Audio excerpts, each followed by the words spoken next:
me see. Hi, Nana. What's that on your hand? This is a feminine wash. For woman? Yes. Oh, can you introduce that for me? Feminine washes helps to balance the pH level ng ating vaginal area. And feminine washes also helps prevent irritation, odor, and then infection. So it's very good sa ating vaginal area. Discount now? Yes, it's on sale. Let me see.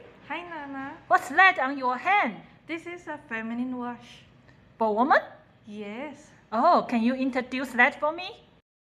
Feminine washes helps to balance the pH level ng ating vaginal area. And feminine washes also helps prevent irritation, odor, and then infection. So it's very good sa ating vaginal area.